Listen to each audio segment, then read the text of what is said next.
Hey guys, welcome to Split. With Sony's new line of headphones, they've proved that they listen to consumer feedback by doing two things.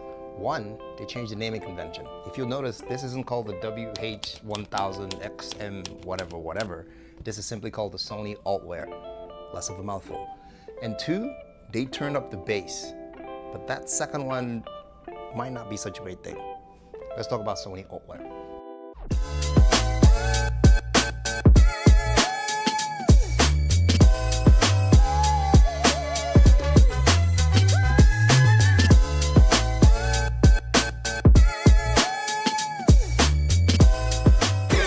So just to be clear, this is not a successor to the XM5s. They're Sony's flagship. Nope, this is one step below that. And how you can tell is from mostly the material. This is way more plasticky. And this is closer to a cousin of the XB series, the extra bass series, which they've brought up to this level by sort of tweaking the design to be similar to the XM5 a bit more by slimming out the edges a bit, but it doesn't have as much of everything on the XS5, like the plush leather that goes all the way across, the barrel that goes into the cups.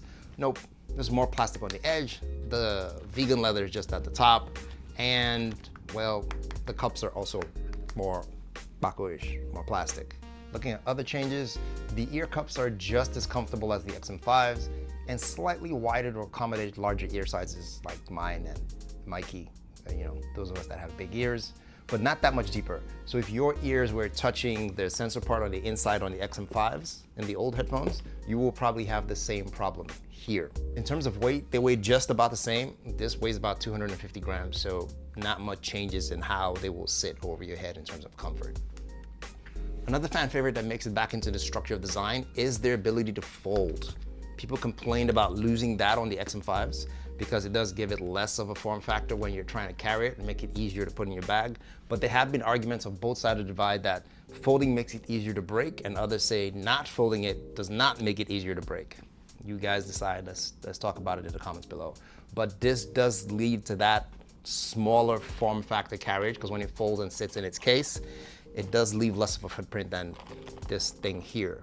Not that significantly less in my opinion, but it is less regardless. In terms of buttons and controls and configuration, you're pretty much in familiar territory here.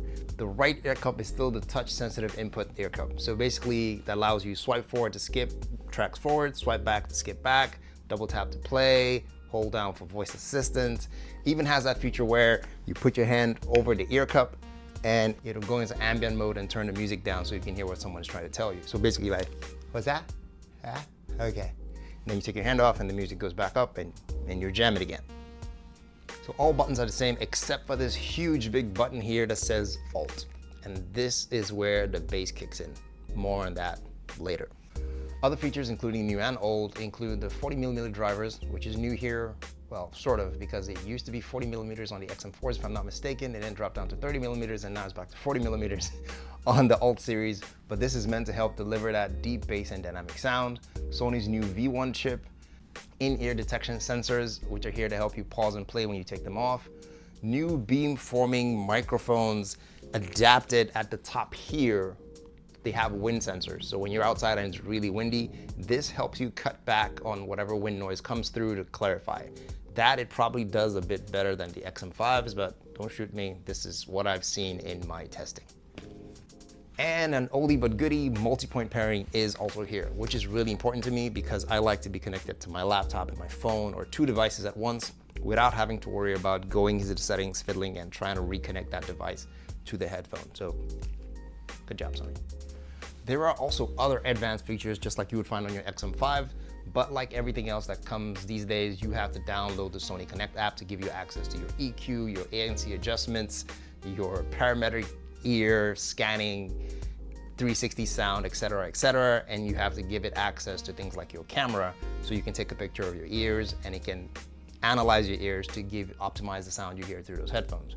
Why does it do that? Well, it is important because these our outer ears, they're designed to help us hear sound the way we're meant to hear them, which is another video entirely. But note that when you use in-ear earphones, you're kind of cheating because you're cutting out the outer ear. So you're not getting the through sound as it's meant to be. So you have to adjust on your EQ as much as possible. overhead headphones tend to give you more accurate sound, in my opinion. Well, not exactly my opinion. This is coming from a friend who's a sound engineer, because it does make use of your outer ear as well as much as possible, than bypassing all of that and sticking the sound straight into your ear canal. Am I making sense? I'm not making sense. I'm making sense. Let's talk about it in the comments below. Different video, but let's move on. So let's talk about how they sound, right? And that's what headphones are for. Out the box default settings without the alt on, you will get that sort of 2 pegs backwards before the XM4 consumer-friendly sound you've known Sony for. Most people will be happy with this. Generally clear, decent highs. Not as clear as the XM5s in terms of soundstage and separation of instruments went between the highs and the lows, but like I said, consumer acceptable, very solid, great. But once you touch that alt button, which is what this is supposed to be its selling point, you get the most ridiculous bass I have ever heard in my life. I'm a bass lover, but I'm not a crazy bass lover. In fact, it's so high that it distorts the music in many genres. I'm not sure what Sony was going for. Maybe it's my headset, but hopefully a software update will try to tweak those levels. But I doubt it. I think they want you to go in and mess with that EQ like I did to get the sound I want. And even when you touch that in the Connect app, you can adjust the levels of the bass from 3 to 0, I think. Just keep it at the lowest possible end. But again, sound is subjective. That's what I prefer. But generally, I think everyone who hears this bass at the max will agree that it is ridiculous. It distorts the sound to the point where it's just not enjoyable. Audiophiles will throw up. If you're a bass head, maybe at the lowest level, you will appreciate it. But anything beyond that, I struggle to appreciate that sound. Let me know if anybody else is experiencing what I'm experiencing, and we can talk about it in the comments below. But like I said, if you go into the parametric settings, the EQ settings, and adjust that, you will get better sound quality, which Sony is known for. So that being said, the XM5s, the flagship headphones, they're more classy in terms of the sound they give out. These are more consumer friendly, but that bass takes it a bit more beyond the consumer friendly level, in my opinion, and they're cheaper. So trade-off you'd have to make.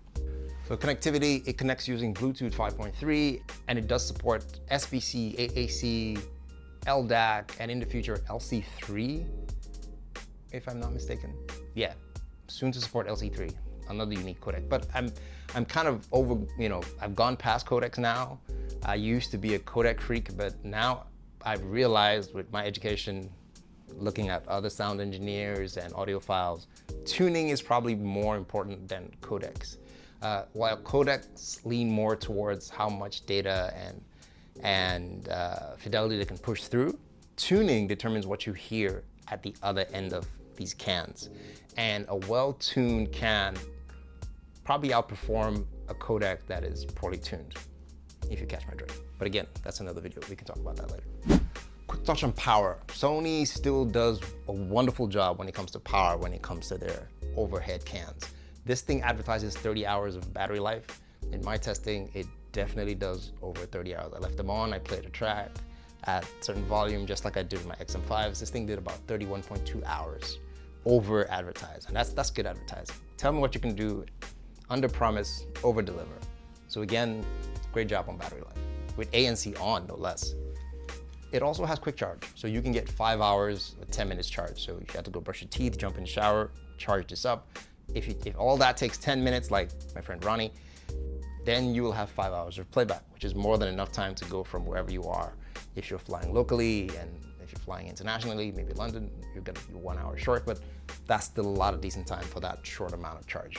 So what's wrong with this thing? Generally, not much. My nitpicking sessions start with the amount of plastic that's on here, but hey, plastic is resilient. This thing doesn't support aptX like the last ones, but like I said, I'm over that. I'm really more into tuning now than codecs. The USB-C port doesn't allow sound pass-through, so you can't use it as an audio jack, but again, I'm over that. It has a 3.5mm jack, so I can always just plug that in.